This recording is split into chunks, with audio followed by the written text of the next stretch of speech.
Are you lonesome tonight?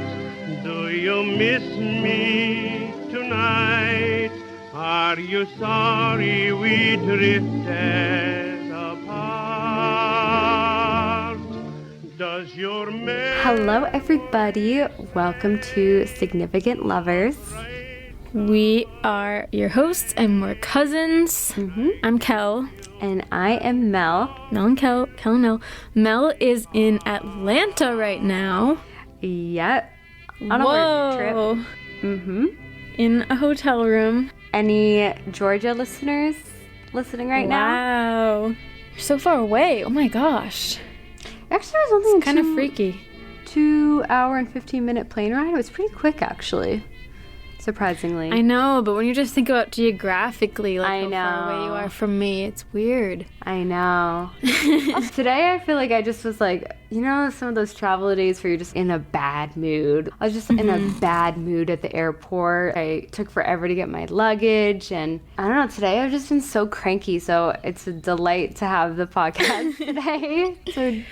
Oh, yeah. Hopefully this cheers you up. The high of my day, yeah. Talking about some other people's relationship problems. And there's a lot today. A lot. Today we are talking about the infamous Debbie Reynolds and Eddie Fisher. Infamous. And then in parentheses, Elizabeth Taylor. Ooh, okay, so I really will come up. I don't know their story, so that's interesting you say infamous. All right, yeah, this is going to be crazy. Oh. It's a crazy story. And this was recommended by our listener, Charlotte, I think more than once, or maybe by two Charlottes. Ooh. But there's definitely two messages we got from someone named Charlotte. So, and that would be such a coincidence. I know, it must be the same person. I think a couple other people recommended them too because they were in our spreadsheet. But what really caught my attention is Charlotte in the comments said Debbie Reynolds and Eddie Fisher lore. And I was like, that makes it sound like there's a lot to explore. And there is. And I'm really excited to be discussing this today. So let's get ready for it. So, Kel, what 3 words would you use to describe this couple? Oh, I was thinking about this. 3 words I would use to describe this relationship would be deceptive, naive, and closed off. I know that's 2 words, but 1 term.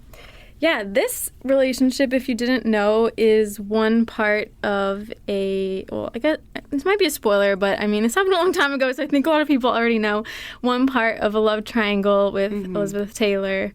It is basically the 1950s version of Brad, Jennifer Aniston, Angelina, sort of. And it's a crazy, crazy story, so I guess we should just get into it. What's that song that's like, the history book on the shelf is always repeating itself? Interesting. Yeah, that's definitely true. Oh my God, I can't wait to hear. So, who is Eddie Fisher? He was... Rest in peace. I almost talked about him in present tense. I know. Rest in peace. Eddie Fisher was born August 10th, 1928 in Philadelphia. He was the 4th kid out of 7 kids, and his parents were Jewish immigrants from Russia. I guess I should say, by the way, Eddie Fisher, in case anyone doesn't know, I keep saying, oh my gosh, I just sometimes feel like I get so close to these people when I'm researching them. Like, they feel so current, but... I know. I keep saying it. I guess it's okay to say in present tense, but he was a singer. Yeah, we've talked about this. Because people's souls still continue to exist after they're dead, so... He was a singer, and Debbie Reynolds was an actress. And Eddie, he was from a Russian Jewish family. His parents' last name was originally Tish, but then they changed it to Fisher in the 1940s census for some reason. Okay. So, could have been Eddie Tish. Could have been Carrie Tish, because, Carrie Fisher is his daughter. He was a very charismatic kid. He sang and performed from a young age, as a lot of the people on this show do. His family called him Sonny Boy, And he became a local star in Philly, performing in shows and on the radio. And he ended up dropping out of high school senior year to pursue music. That might be in our drinking game. I think it is. If anyone's drinking along. He did have a great voice. I was listening to some of his music. He did have a really good voice. And he had sort of like a boyish, handsome look. He was pretty short, though. He was 5'5". But Debbie's 5'2", so works out. And he was always called a crooner. So I was referred to as a crooner. Yes. He sings like love ballads. This is a description of him from his daughter in a subsequent marriage, Jolie. So she didn't know him, obviously, when he was young, but this is how she described him, which I thought was interesting. She said that Eddie was cool and charismatic, mysterious but funny, and made you feel interesting and beautiful for a moment. Oh, for a moment. That sounds kind of like a flaw, actually. I think it is, Mel. I think it is. In the 1940s, he sang and performed in bands when he was discovered and was put on the Eddie Cantor radio show, which had nationwide exposure, and he was a huge hit on it. He went viral, basically, 1940s version. And then he signed a recording contract with RCA Victor and became their best-selling pop artist at the time. Wow. And he was considered a teen idol. People thought he was really cute. He had 17 songs in the top 10 in the music charts between 1950 and 1956, and 35 songs in the top 40. His song Anytime became the first record to sell 1 million copies. And he has this song, I just thought was interesting. He has this song called You're Breaking My Heart that I think oddly foreshadows his relationships, because the main lyrics of the song are, "You're breaking my heart, leaving me for someone new, ... Ooh, I'm just looking him up now. He was pretty cute. He had kind of a baby face. He did have a baby face. And I think when you watch him in video, he's like, because I think in pictures I'm kind of like, yeah, he's okay. But when I saw him in videos, he did come off very cute and charming. Yeah. Brown eyes, you know. And something about the fact that he is kind of short makes him cute too. Yeah. I don't know.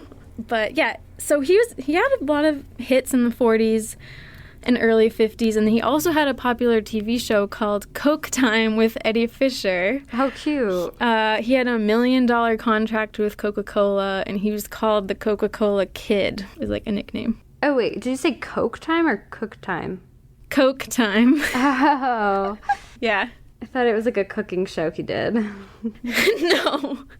Just that Coke was the sponsor, I guess. Yeah. So 50s. It's like ultimate 50s. Similar to Elvis, he was drafted into the U.S. Army in 1951, and he did basic training, and then he served a year in Korea. But unlike Elvis, his handlers were actually able to ensure that he would spend 2 years in the military as a soloist in the U.S. Army band rather than do actual duty. Oh, that's sick. Yeah. He was like a musician in the army? Yeah. He was just a musician. He like entertained the soldiers, basically. Oh, that's really nice. Yeah. But definitely doesn't, I mean, I wouldn't want to be in the military, so I get it. But it does make Elvis look pretty tough that he actually, because I was reading into it, I was like, wait, so what did Elvis actually do? And he did things like, I mean, he didn't actually go to war or anything, but he did like vehicle maintenance and just munitions work and latrine cleaning, and you know, he did legit work. But Stuff Eddie Fisher, everyday man. Yeah, but he was a singer in the band. Yeah, probably one of the better positions to be. Yeah, that's nice that they had a band to entertain. I know, that is really nice.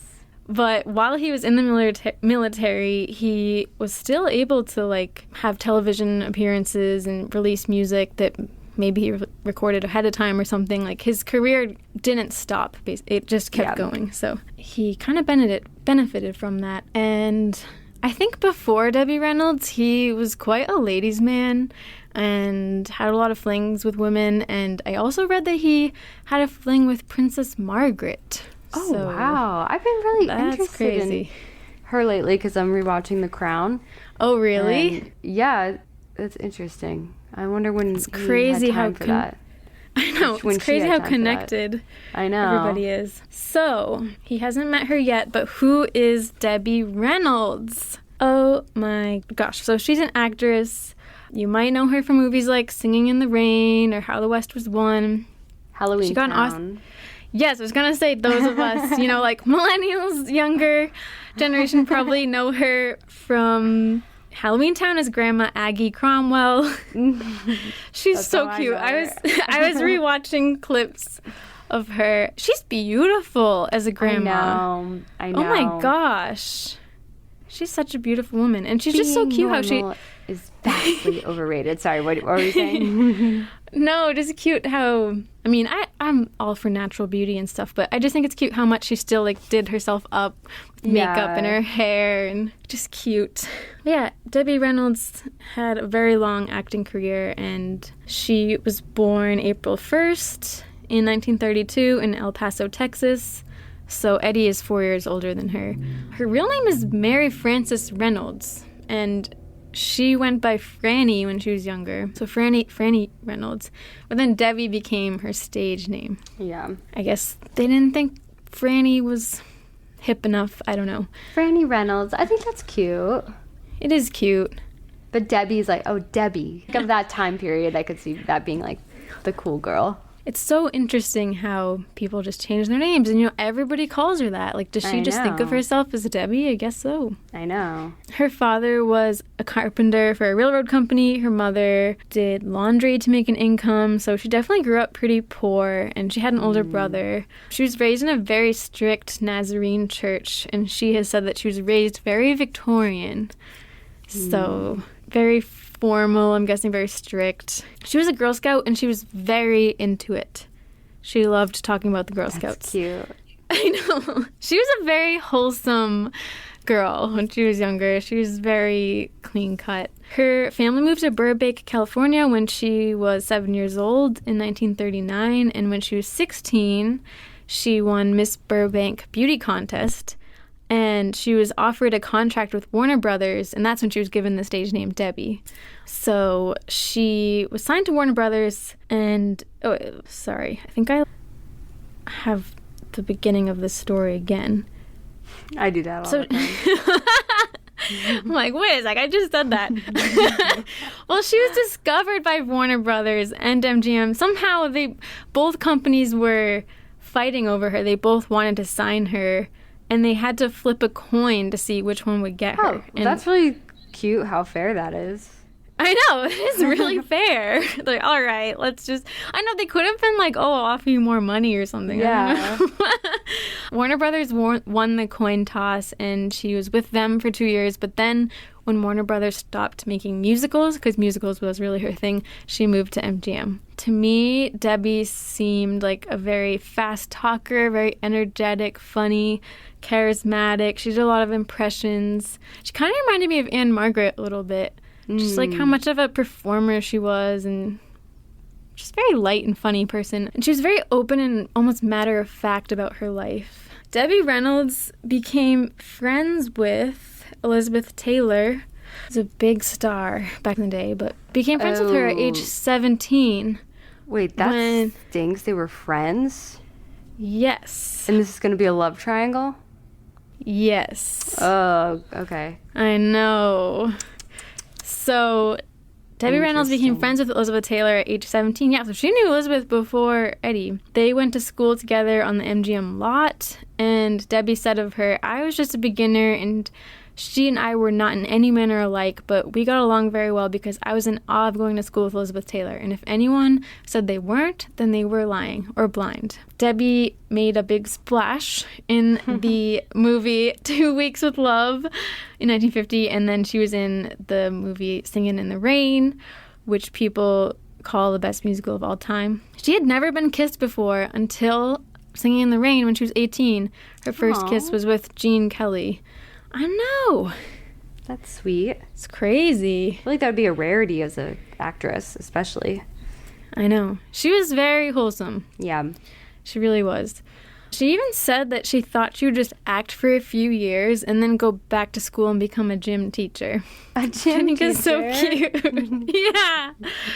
But she never did go to college. Her acting career was a success. She was in many movies and TV shows and musicals and stage shows. But we're still in the 1950s, and Debbie meets Eddie Fisher.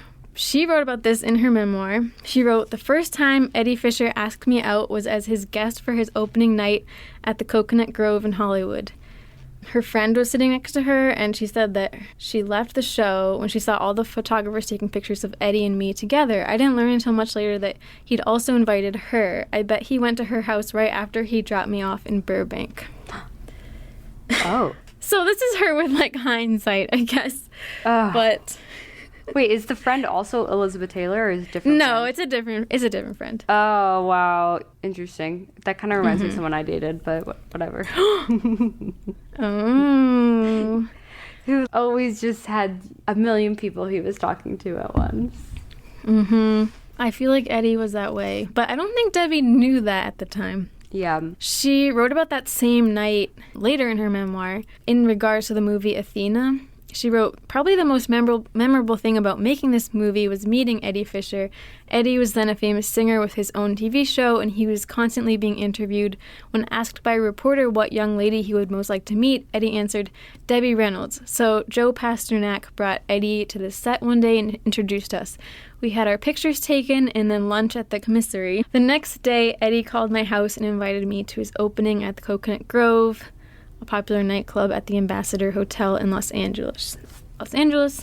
Johnny Grant, a mutual friend of ours, had given Eddie my phone number. Mother was thrilled. She was a fan of Eddie's TV show." And how old was Eddie at this time? Because he seems pretty established already. I have to figure this out. She's like 18? Yeah, I think so. So he would be 22, Okay. I think. So it's not like a crazy age difference, No, but he does have more experience than her. And by the way, he's kind of like, he is a ladies' man, and what Yes. you said about like can make people feel special for a moment, that is very dangerous. I feel, especially it's at very that dangerous age, when they make you feel special. Yes, keep that in mind. Yeah. What is it from? Oh, Eclipse. Eclipse. Jane. I was going to say, by the way, every single person in this story has at least one memoir. I love that. That's or great. two. It's kind of read all of them? ridiculous. No, I didn't. I read excerpts from them, but I didn't Yeah. read them all. No, but it's kind of crazy. So that's going to come up a lot. We don't know a ton about their early courting days, but they did send telegrams to each other. I'm assuming they went on dates, and it was very cute. And they probably drank Coca-Cola. And there is one telegram that she mentioned in her book. There's one telegram he wrote Debbie as a joke, said, "Just picked up a magazine and didn't see your picture or mine either. What are we going to do?" He said that? Yeah, That's cute. it is. He is charming. There have been reports that people have written about that Eddie and Debbie's marriage was arranged by MGM and that they sold the couple as America's sweethearts. But Debbie, I don't think, has that perspective at all. And I just think that, like, him, it seems like he was asked, who do you want to meet? And he said Debbie Reynolds. Like, to me, that doesn't mean it was a fake relationship or, you know, like, it was all PR. I think that when you become famous, that's, like, one of the perks of being famous is people are like, who do you want to meet? Okay, we'll set it up for you. You know what I mean? Exactly. Because it's like, I mean, that would be like even in real life if you said, oh, there's someone that you know at your college or something. Oh, I really want to meet them. And someone that you say that to might be like, oh, I know them. I'll set you up. Like, we can go to this party. And like, Yeah. when you're famous, you just have connections. So Yeah. if you want to meet them, you can. What's holding you back? I know. I actually always delusionally think, I don't even want to be famous, but, like, if someone asked me, like, who do you want to meet? I always, because I feel like that's a question they ask. I don't know why. Yeah, they do. Yeah. I always think about who I would say. I kind of, they say don't meet your idols, though. They I don't do, know. I I don't know know. if I would want to meet my favorite celebrities. I know. Maybe not your favorite, but maybe just someone that seems interesting to you. I would love to meet, like, Oprah. Oh, yeah. That would be cool. I feel like that wouldn't disappoint because she knows how to have a good conversation. Exactly. You know, that's a good idea. But I also read that his manager didn't want him to commit or, like, get married yet. So that makes me think it wasn't, you know, like a setup or No. PR or whatever, but I'll talk about that more later. In 1996, this is way in the future, but he talked about the beginning of his relationship with Debbie, and he said, I fell in love with Debbie like everyone else did. I watched Singing in the Rain. I watched it in Korea with a lot of other guys. So he had a crush on her. So they're dating now, and they become engaged in 1954. They had a huge engagement party at the Beverly Hills Hotel with 400 people. Wow, that's iconic. Crazy. I know. That's like a wedding. Yeah, literally. It's weird. Wow, that's huge extravaganza. I wonder Just for the pre-party? Oh, I wonder if everyone invited to the engagement party is then invited to the wedding. You know what, Mel? I don't think they were. Oh. That's such a good point. Because I think the wedding was a little smaller. Yeah. That's weird, though. I know, yeah. You would expect the opposite. You would. Apparently, I don't know if this was at the engagement party, but the comedian Henny Youngman joked that Debbie's engagement ring was really a broken piece of a Coke bottle, since Eddie was Mr. Coke. I thought that was funny. They were very publicly in love. Eddie would bring her on stage during performances and would call her my princess. Aww. And she would call him my handsome prince. And she went to Philadelphia to stay with his family, and she wrote in her memoir that this was a really happy time in her life. Interestingly, she also wrote that Frank Sinatra advised her to break off her engagement with Eddie Fisher and said, "You should think twice about that, sweetie." Why? Is it because he knew what Eddie was like, or because he wanted Debbie? I think because he knew what Eddie was like. Oh, interesting. Yeah. Or I feel like that's a good question for the audience. Like, if you only saw the good parts of someone, but then other people were saying, hey, like, you might want to rethink this, what would you do? That would be so hard. I know. If it's just hearsay, but like to you, they're like Yeah. an incredible person and the relationship is great and you're super happy. Yeah, that is a question. What do you think, Mel? I kind of feel like at this age in my life, like it depends on who it's coming from, but That's true. I don't think I would be able, my anxiety and everything, I wouldn't be able to just let it go and be like, oh, you don't know what you're talking about, because obviously it must be coming from somewhere. Yeah. I think you would kind of know in your gut if the person was saying something true or not.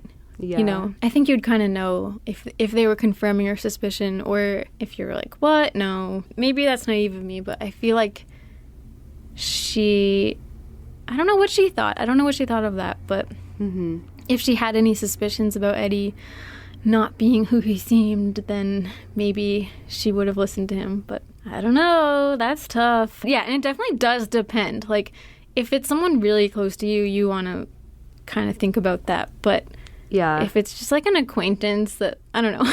Also, if it's like in this situation, it's another man, it makes you call to question, like, well, what's your motivation here? Yeah, I know. I would be kind of skeptical of Frank Sinatra's advice. Yeah. So, I don't know. Just from what I've Especially if you're like a briefly hottie. heard of him. Yeah. It's Debbie Reynolds. So, as I said, she was friends with Elizabeth Taylor, and her boyfriend, then husband at the time, was the producer Mike Todd, who was her third husband. And in case anyone doesn't know, Elizabeth goes on to have 7 husbands. That's like her claim to fame, besides being an actress. But Mike, Elizabeth's husband, and Elizabeth, Eddie and Debbie were all friends. They were like couple friends. In 1955, Eddie and Debbie got married. They were married in the Catskills in New York. And the wedding was really beloved by American audiences. People were calling them America's sweethearts. And I have a newspaper article I want to read. It says, singer Eddie Fisher and actress Debbie Reynolds, who kept the show business world agog for a year with their romance, were married Monday night in a 3-minute ceremony. Eddie kissed his bride with gusto, and she sighed with delight. Sullivan County Judge Lawrence Cook performed the simple ceremony in a cottage at the Hotel Grossinger, a Catskill Mountain resort 100 miles from New York. Eddie got his start there 6 years ago. Eddie mumbles. The young couple repeated their marital vows in clear voices, but Eddie's I do was barely audible in the living room of the cottage, crowded with relatives and friends. 6 candles burned in a candelabra. The room was banked with white flowers. In another room, a 6-tiered 5-foot wedding cake was the centerpiece for the wedding reception. After the ceremony, Judge Cook told the bride and groom, I know the ceremony was planned for yesterday. I admire you, Mr. Fisher, for keeping the precepts of your religion, and you, Mrs. Fisher, for respecting your husband's beliefs. Yom Kippur. He referred to the Yom Kippur, the Jewish Day of Atonement, which began Sunday and ended sundown Monday. Eddie is Jewish and spent the day at a quiet religious service and meditation. The wedding was delayed for an hour because the bride's mother, Mrs. Maxine Reynolds of Burbank, California, arrived late. Heavy traffic held her up, and she needed time to dress for the nuptials. Oh, I like that detail. Okay, that seems very real to me, too. Yeah. Okay, just a little bit more about the claim. I asked Charlie this, like, do you think people actually get married just for PR? And he said, yeah, sure. And so then I was researching it, and I came across some articles saying that, like, there have been celebrities that get married, but they don't actually get married. Like, they don't actually legally get married. They just have a wedding. Oh, really? But, like, yeah. There was, like, some reality people. Brody Jenner. Yeah, I think so. Yeah. There's been people, they just never actually do it. It's like they just have the ceremony and party. So, yeah, I just find it hard to believe people would literally, like, have children. Yeah, especially, Just like, if for you're their- having religious parts of your ceremony. I just don't think that you would really fake that. But, I mean, some people do get married for reasons other than that they love each That's other. true. Like, That's people true. have arranged marriages, and people get married for business purposes in a sense. So, That's it's not, true. like, a huge stretch to think that people would have ulterior motives. Yeah, Like- and we've said before too that, like, sometimes people might not even be, like, consciously in a PR relationship, but it kind of is, if that makes sense. You know what I mean?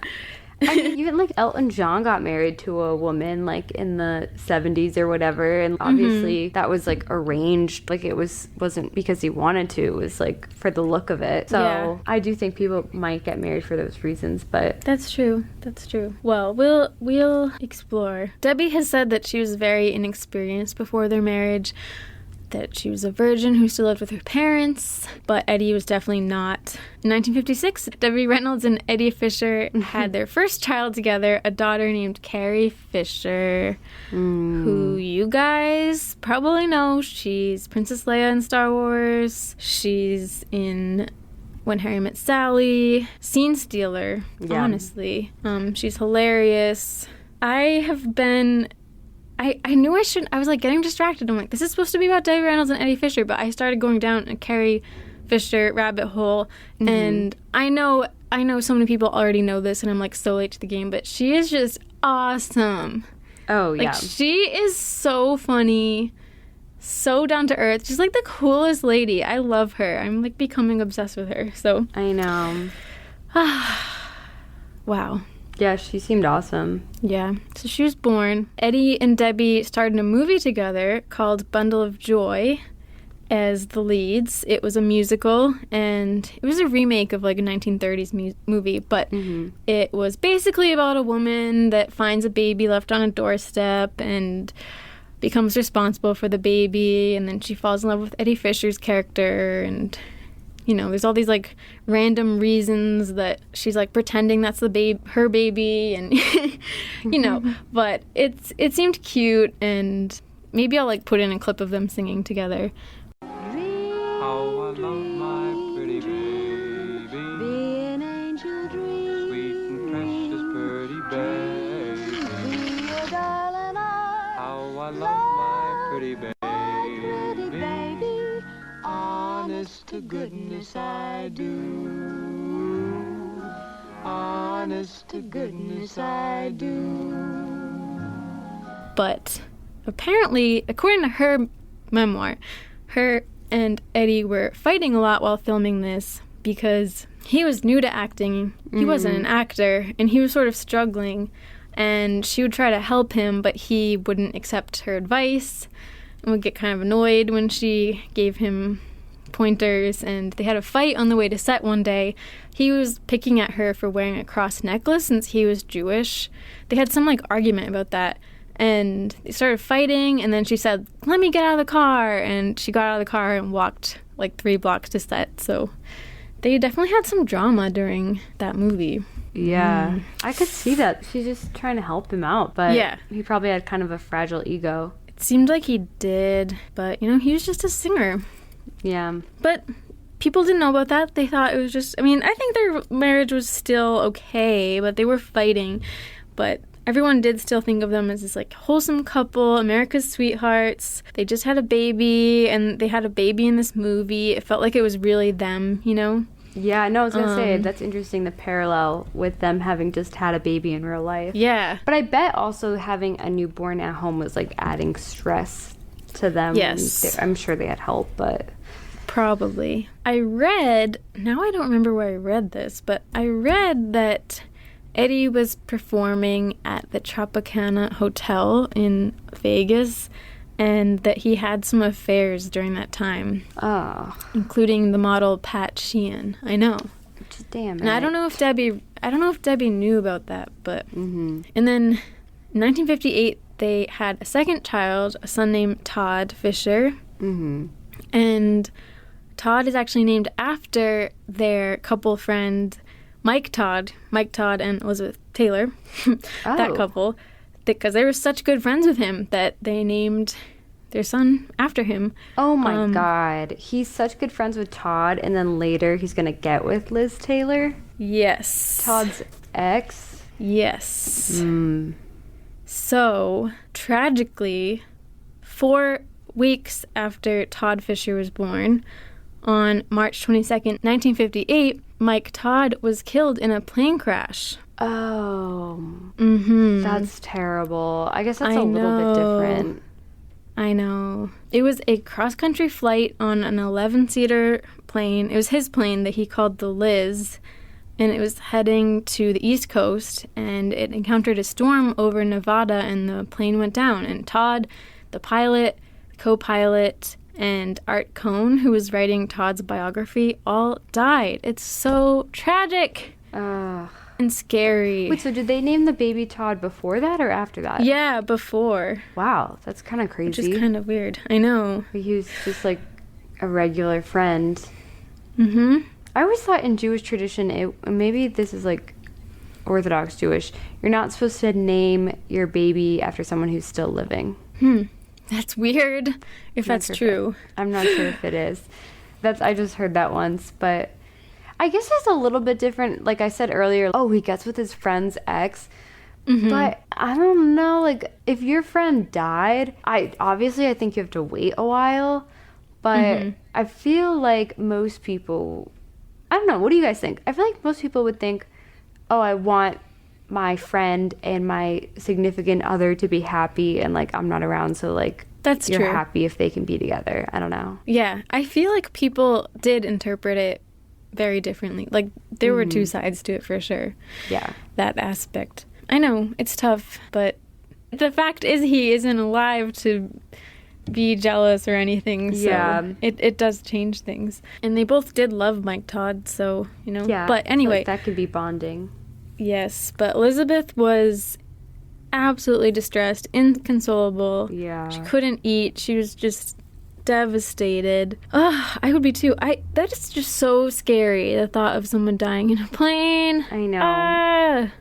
So I would just feel so horrible if that happened to someone I loved. So Debbie went over to Liz's house and offered to take care of Elizabeth's 3 children.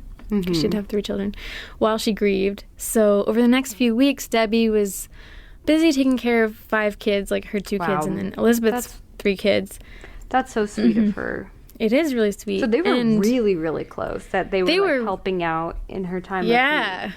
Wow. I would say they were like best friends. Wow. And Eddie, interestingly, went to take care of Elizabeth, to cheer her up, to keep her company. And Debbie wasn't worried, she said. After all, Eddie had loved Mike too. Eddie was just being there for her during this horrible time. And the weird thing is, in her memoir, Debbie says, Eddie was staying at her house for days and would come home to What? get fresh new clothes. No, yeah, that doesn't Why sit would right with me. Why would he sleep over? I don't Sleep understand. over. I'm sure she does have other friends who can Yeah, be there I for don't- her. That is weird to me. That's weird.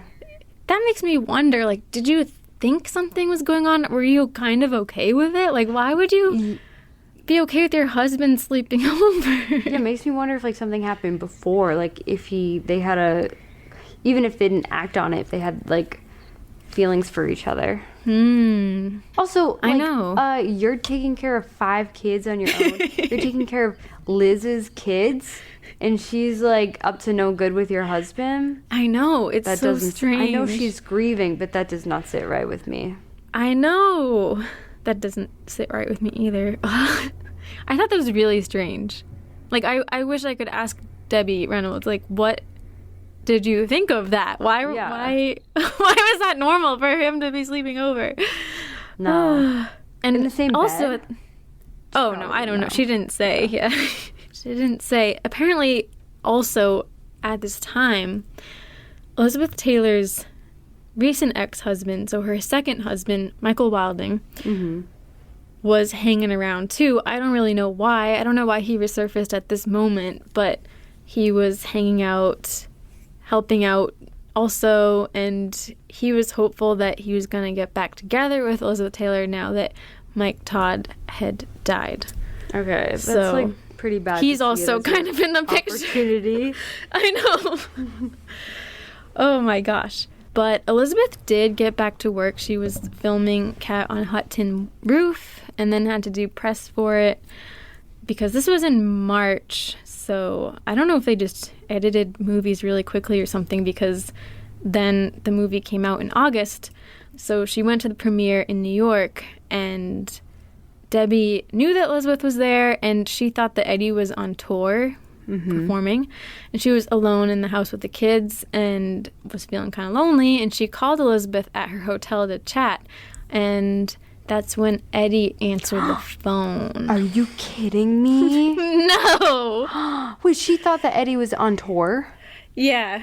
So he lied to her. Yes. Oh my god. And apparently Well, she's Debbie home said, with the kids. That's terrible. Debbie said, "Roll over, darling, and let me speak to Elizabeth." I know, it's crazy. Oh my god. She must have had some suspicions, I think. She must. I know the sleeping over thing is really questionable to me. Yeah. She had to have had some. Like, I think there must have been some denial going on. Debbie told Daily Mail in 2010, she said, "Suddenly a lot of things clicked into place. I could hear her voice asking him who was calling. They were obviously in bed together. I yelled at him, as I just said, 'Roll over, darling, and let me speak to Elizabeth.' And Oh she my said, god. I was the last to find out about the affair. There had been hints in the papers, and I had noticed that when I turned up at functions or parties on my own, my friends were whispering." Oh, Debbie. I know. That's so. It seems like she was so wholesome though too, that she just like trusted him. Yeah, I know. I think she did. Oh, My heart breaks for her. I hope she Debbie. ended it with him right away. I hope. Well, No. nope. No, but I'll get to that in a minute. That's unforgivable. That's awful. I know. But so, like, how did the public first find out about this? Of course, there were rumors in the magazines and such, as she said, but the gossip columnist Hedda Hopper called Elizabeth Taylor and asked about the rumors about her and Eddie Fisher, and surprisingly, Elizabeth admitted to it. She said, "I don't go about breaking up marriages. You can't break up a happy marriage. Debbie's and Eddie's never has been." And Hedda demanded, "What do you suppose Mike would say to this?" And Elizabeth said, "Well, Mike is dead and I'm alive," which is apparently an echo of her line in Cat on a Hot Tin Roof. And then she said, "What do you expect me to do, sleep alone?"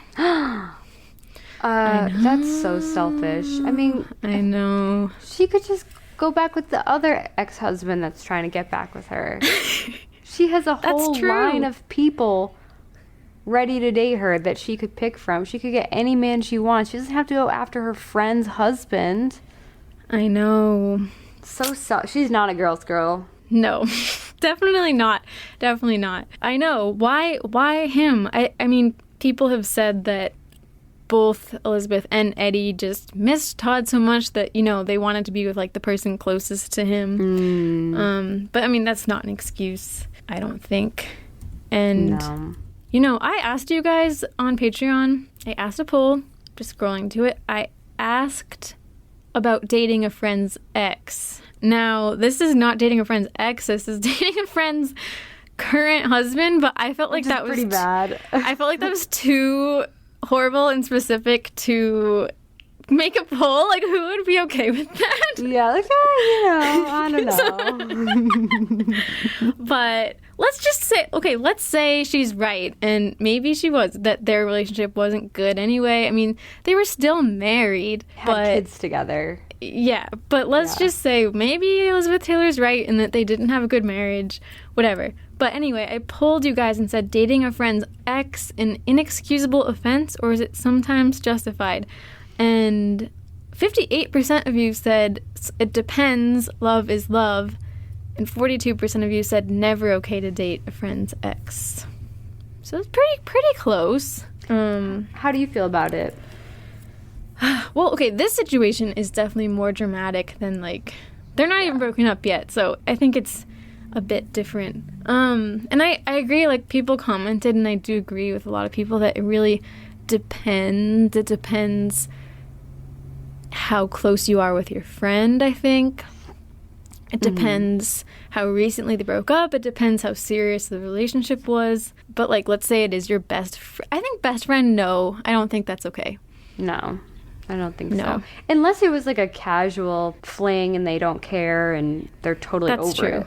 And then they're like, But yeah, you sure, you go really for have to make sure the other person doesn't care. Yeah, You know what you I mean? Because sometimes 100%, people yeah. assume, like, oh, it wasn't a big deal. Yeah. You need your friend's blessing for sure. Yes. But I think most people wouldn't, unless your best friend didn't really care, most people wouldn't do that unless they didn't really value the friendship that well. And, like, you might not know that someone didn't really value your friendship until they did something like that. Like, Debbie probably thought she was really good friends with Elizabeth, but, like, when all is said and done, at the end of the day, Elizabeth That's true. didn't give a shit about her friendship because she was willing to throw it away. Yeah. Yeah. I want to read some comments. Teresa said, I got into a serious argument with a coworker about this. I am team it depends forever. She was arguing so vehemently against it, how it is never okay under any circumstances, and I was getting so aggravated because even though I personally would think very hard before dating a friend's ex, I think relationships are way too complicated for never/always type rules. Like, come on, context exists. Yeah, I agree with that. I do agree. It really depends. It's hard to have rules for, like, everything. Kate said, I feel in some friend groups there's so much overlap. I feel like it has to happen occasionally, but I believe in a chart of amount of time that has passed and how serious the relationship was to determine what's respectable or not. Oh, yeah. Like, any TV show, there's overlap within the friend group. Oh, I know. They're always dating their friends' exes. Yes. Miroslava said, if they are truly over each other, ... Also, if the ex didn't do something really bad. Yeah. If this ex, like, left you crying and you were, like, confiding in your friend and they were consoling you, like, it's off limits. That's why I think what happened on Girls, HBO, was not cool. Oh, yeah. I don't think it's cool, Jessa. Nope. You listened to Hannah talk about Adam for years. No. But yeah, I guess some people just make a decision. They're like, you know what? This friendship isn't as important to me as this romantic partner, so... But also, I'm gonna go for it. Shitty of Eddie Fisher to not have some self-control, to be like... I know. Like, if he wants out of the marriage, that's one thing. But again, like, you can have your... you have options. You don't have to get with your wife's good friend and, like, break her heart even harder than it has to. I know. And I do think... it's probably really scary when we're not all perfect, you know, we're all learning on this earth, but it would have been admirable if someone talked to Debbie about what was happening, you know? Yeah, just to blindside her like that is really shitty. Yeah, and I that's think. like traumatizing, like that type of betrayal, because then Yeah. for the rest of her life, she's going to wonder, like, is anybody even being honest with me? Can I trust anybody? Especially the fact that, like, other people knew, besides, like, the fact that she was, like, the last to know. It's so sad. It's so sad.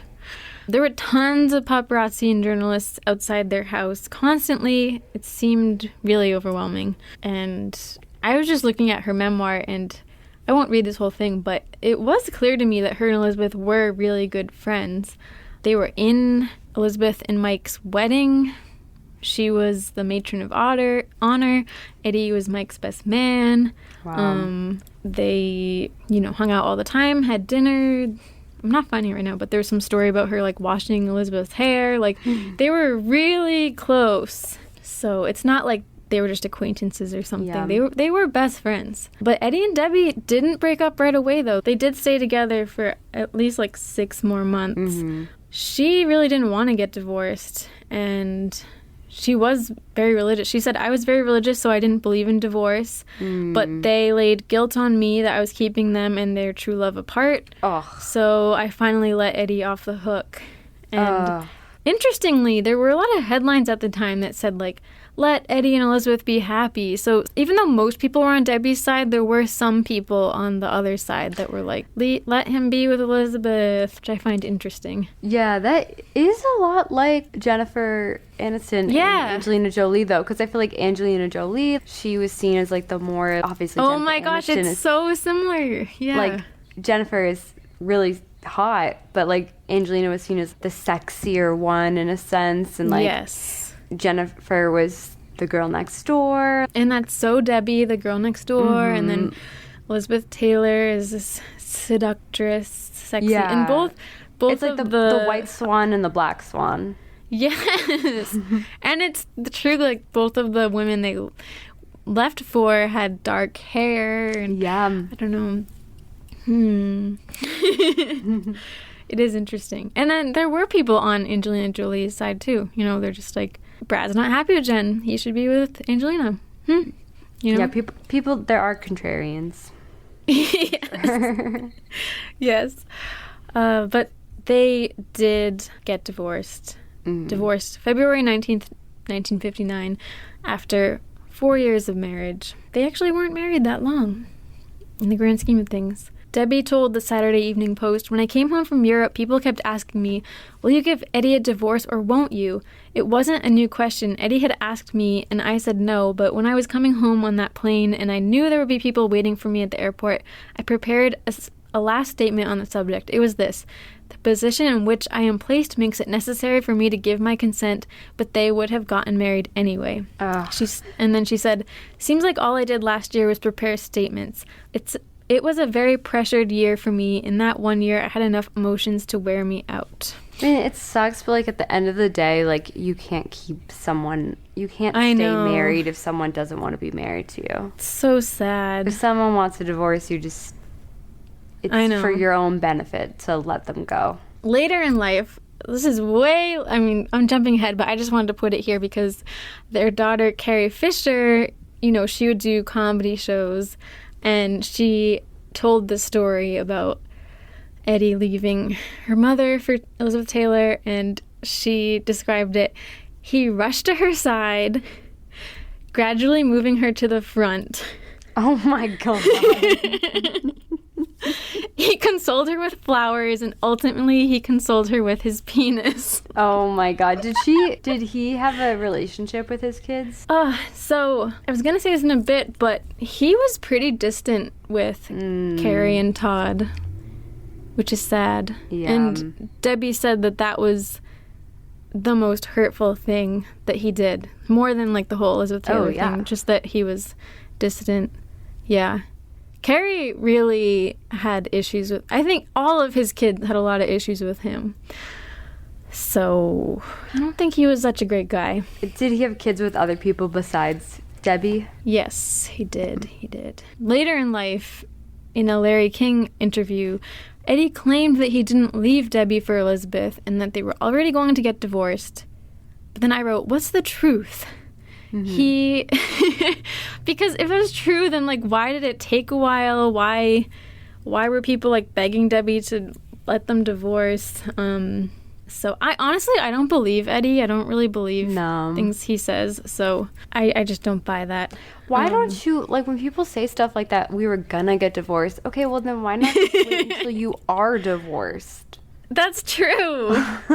Like, just get divorced and then get together. Like, yeah, I know. Because also, it seems to me like you were gonna, but you didn't. That seems to me that you were trying to fix your relationship, maybe, or trying to work on it. But then sleeping with Elizabeth Taylor is not trying to work on your marriage or make it work. Or, there was like absolutely no hope of you making that work if you do that. So and also, like, regardless, you obviously weren't being honest with her about you being with Elizabeth. So it's like a betrayal no matter what. I hope he felt guilty, but it doesn't seem like he did. No.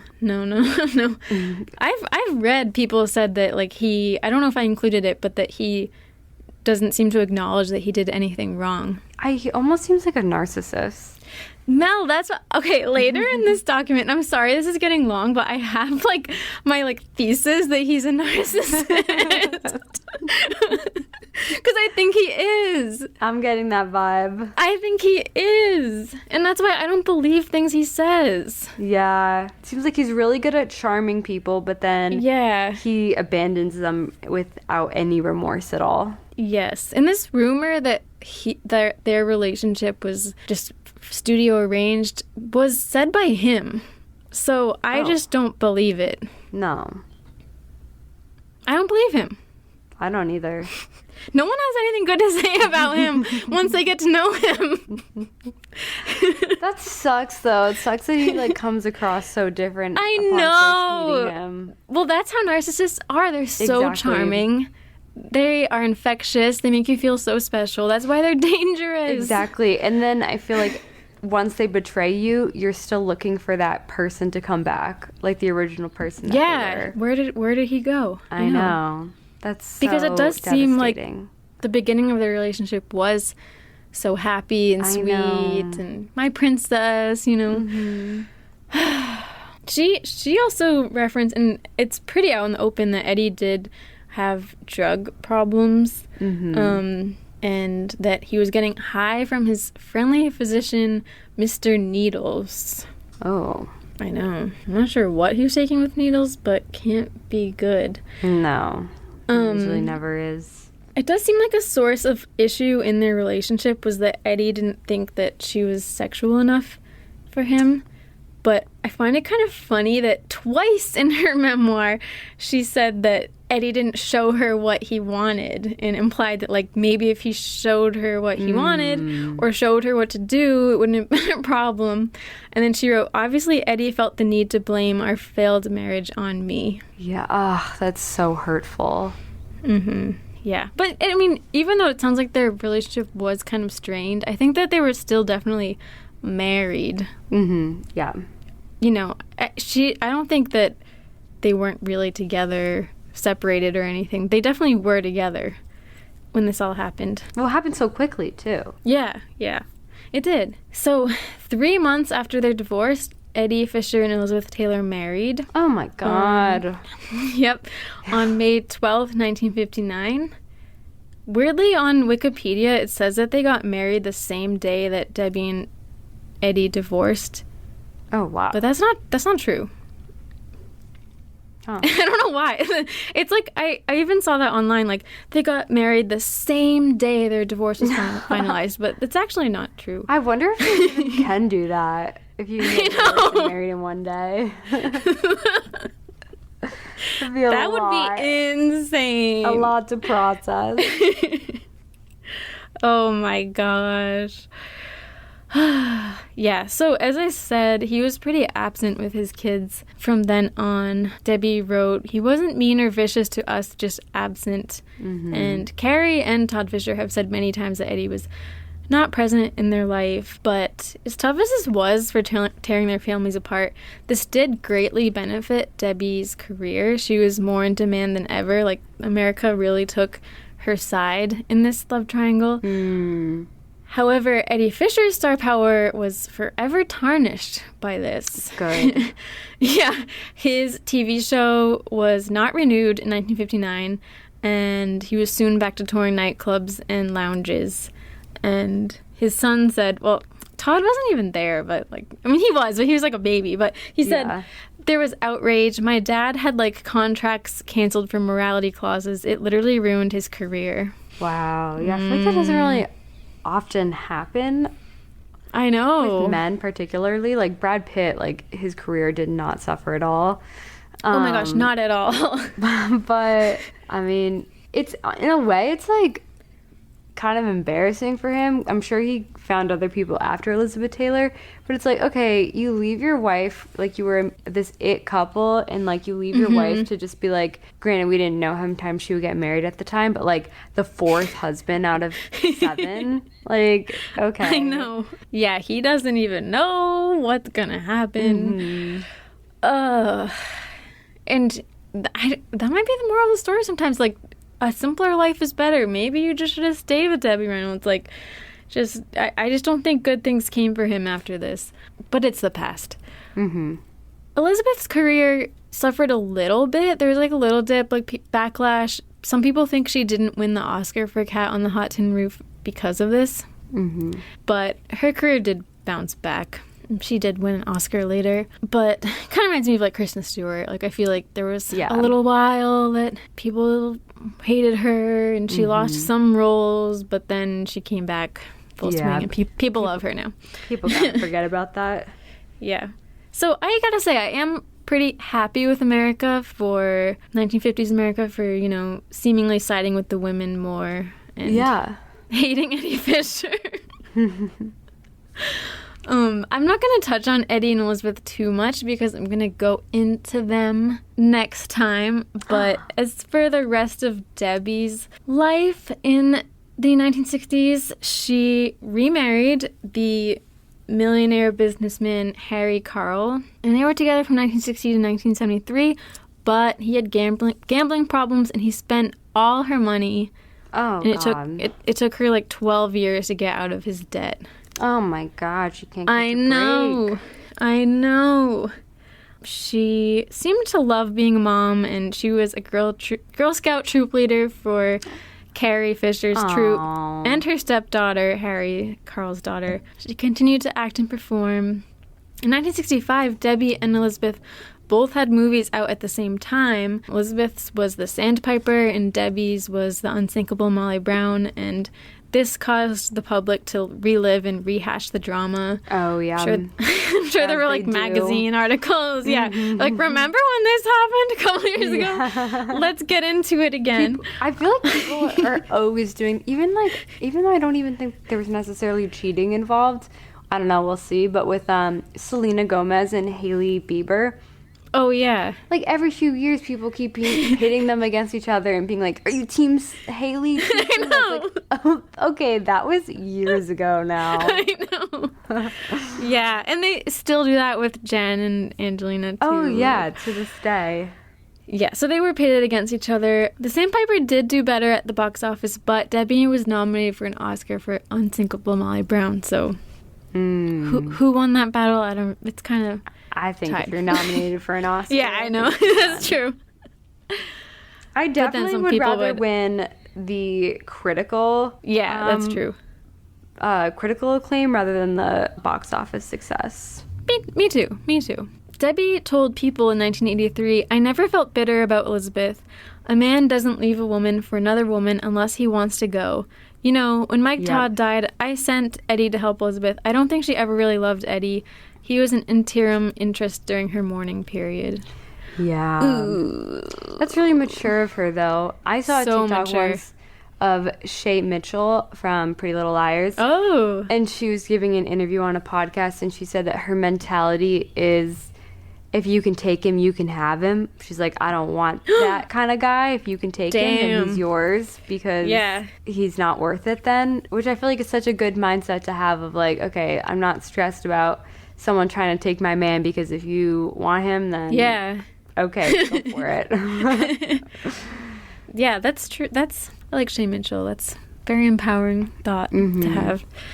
But that is tough. I wonder if she came to that conclusion quickly or if that was like over the years. You know what I mean? Yeah. Well, I'm sure in hindsight she started to put the pieces together and be like, okay, this is his character. And like, I feel like I've been realizing this too. Like, people are only as attractive as how they treat you. And so she probably lost her feelings for him when she realized like, okay, that's really the kind of guy he is to his core. Someone who would do that to me. I agree. In 1981, Eddie wrote a memoir. And he wrote very bitterly about Debbie Reynolds, saying that their marriage was doomed from the start. And some of the things I already mentioned, that like, oh, we were set up by the studio or whatever. And Debbie said she never read it. She told people, his memory of what went on in our life is absolutely not true. I didn't want to read it because I didn't want to get upset.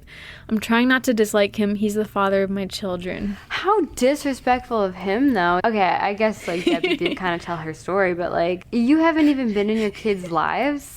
And now you're shitting on their mom. I know, you asshole. Cheated on? Dude. It'd be one thing if he came out years later and was, like, had a reckoning and was apologetic. No.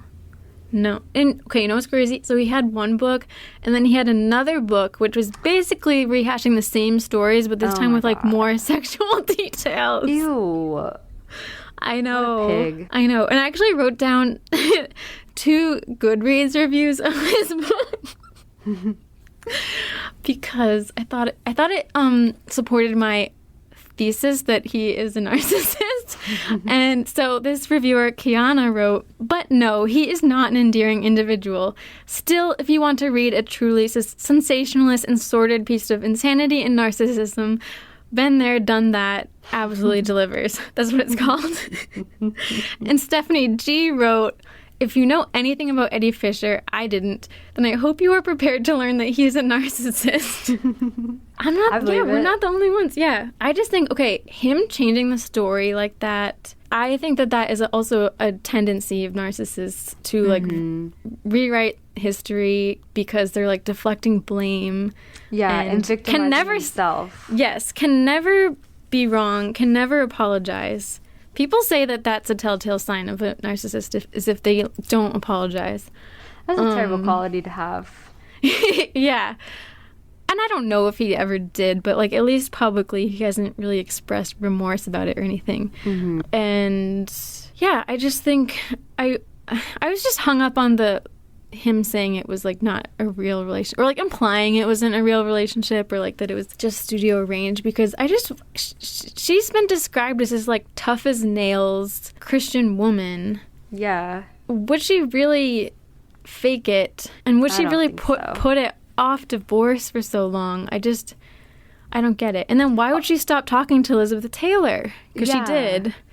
And also, if that was the case, why did you enter into it into the first place if you were going to do this? Yeah. You probably had a choice there. And he said that he wanted to meet her. That's true. And you had 2 kids. You obviously slept together. Like... I know, right? To later be like, oh, our marriage was a sham and horrible. Like, I just don't believe him. I really feel like he couldn't face any guilt or take any ownership for what he did. Obviously, the story. The sham was him, obviously. And even this New York Times article from 2004, it was talking about Carrie Fisher's stand-up show, and her dad, Eddie Fisher, was in the audience, and she was like cracking jokes at his expense. And the article said, "And throughout the confrontation, the 76-year-old Mr. Fisher smiles and chuckles at his daughter's needling with the benign, maddening complacency of a lifelong narcissist." Oh my God. And then it continues, "Mr. Fisher clearly has not been forgiven, perhaps because he apparently still does not understand or care to learn what he did wrong. And this kind of family tension is not limited to Hollywood stars and their children." Wow. Yeah, it's really hard to forgive someone who's not sorry. It is. I think that you can have some empathy for them maybe because, like, he's clearly messed up. Like, I think he did drugs a lot. And people that act that way, you know, don't know how to love, really. And it's sad at the end of the day. But they can cause a lot of destruction. So, yeah. Sorry, I have like so much more. I like compiled all this evidence that he was a narcissist. Also that Debbie wrote, he blamed me whenever he made mistakes. And also, I mentioned this before, that his daughter, Jolie Fisher, from his other marriage, also she has a memoir. And she trashed on Eddie Fisher a lot. And she mentioned that in his memoir, this is crazy with the memoirs. Instead of rap battles, it's like memoirs. I know. In his memoir, he misspelled his daughter Trisha's name Throughout in the his whole own book. I think so. And Jolie said, like, really, how could that happen? Oh my God. I know. Unless the copy editor corrected it, but Yeah. really bad. No. So even his own daughter, not just Carrie, but his other daughter was like, this guy kind of sucks. I think it'd be different too if he did that, but he was still present father. But the fact that he also like neglected his parental duties and let his ex-wife be like a single mother, it's just unforgivable. So Debbie Reynolds did have a third marriage to real estate developer Richard Hamlet. She seemed to really love him, but he cheated on her too. Oh my God. I know. I feel bad for her that she had these 3 marriages that seemed to cause her a lot of difficulty. I know. Like, what's it all for? I know. But she did seem to gain a lot of confidence and nonchalance as she got older, and always had like a sense of humor about it. Like in an interview in 1992, she just really casually said, "I have terrible taste in men." I know, what's it all for? I don't know, but she seemed to have a really loving relationship with her kids. And what's most fascinating, or one of the most fascinating things about the story, is that Debbie and Elizabeth eventually reunited. Really? But maybe I should say that for next episode. I don't know. Ooh. What do you think? I don't know. I'm okay with a cliffhanger. Okay. Yeah, I'll put it in there. To the Express in 2015, Debbie said, "My 3 husbands all left me for another woman, and obviously I wasn't a very sexual lady. My husbands all repeatedly said the same thing, that I was not a very passionate woman. I've never wished that I had more sex. I was never a sex queen in real life, and I was never pursued by men." Okay, I don't think that's true. I think you were pursued by men. "I was friends with Elizabeth Taylor, Ava Gardner, Lana Turner, and they craved and loved sex and talked about it. They were very sensuous women, desiring passion. It seemed to me I was more interested in raising my children, not in pursuing my husbands." I appreciate her being honest about that. I know. I feel like most people would not. And it's interesting. Almost seems to me like she's trying to take some responsibility or something. Yeah, but I feel like a lot of women feel the same way. Yeah, me too.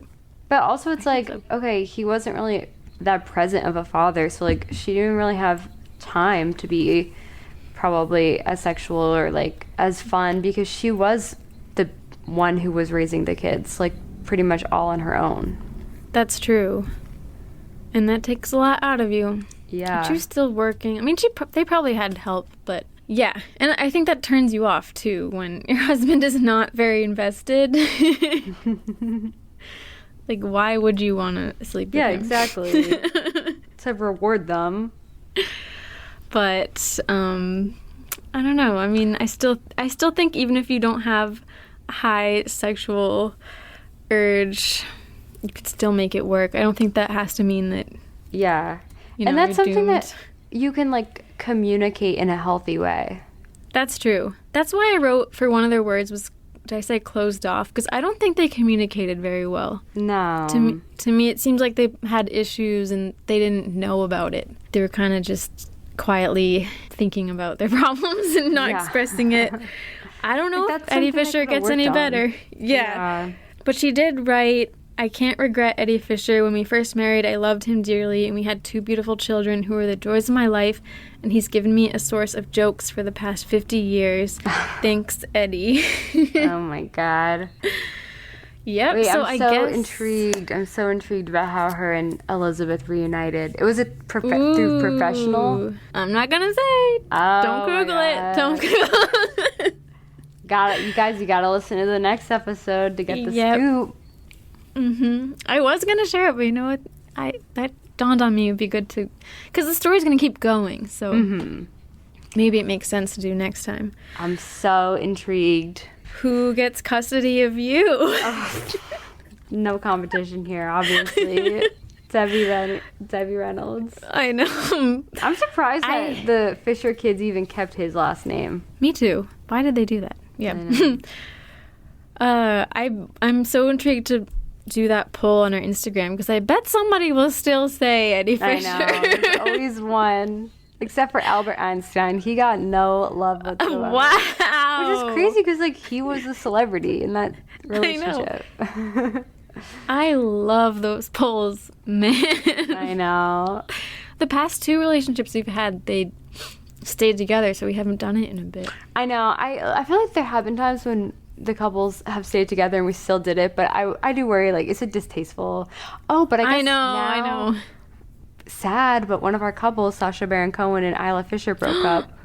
Now we can do a little custody battle. I don't know if we should wait a little bit. Oh, also Gypsy Rose and Ryan broke up too. Oh my gosh. Within yeah, one this week. has been a crazy time for significant lovers. I know. And Rob and Suki had a baby. Yeah, lots going on. All like in 1 month this all happened. I know. Our significant lovers they're busy. They are. Well, I guess that is the story of Eddie Fisher and Debbie Reynolds. Thank you guys for listening. Thank you, Kel. That was so interesting. So juicy. Makes me sad though. I know. I think it was a hard time, but I do think that Debbie Reynolds is a tough lady, and Yeah. I think she still had good experiences, but it is sad. I wish that she like went on to found someone who like really valued her and she lived happily ever after. But I guess I know. you don't always live happily ever after with a romantic interest, or it's not. I guess just if it ends badly doesn't mean that it was bad. I don't know, like her other two husbands, but that's unfortunate though. I know. I wish that too for her. It does seem like she kind of lived happily ever after next door to her daughter. Like it seemed like she was really happy living by her. So, all right. Well, I already spoiled it. Next week is about.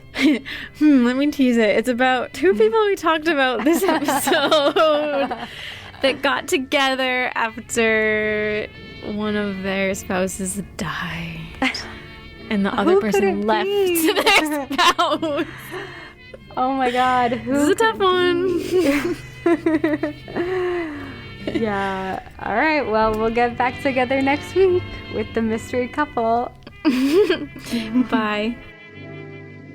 Is your heart filled with pain? Shall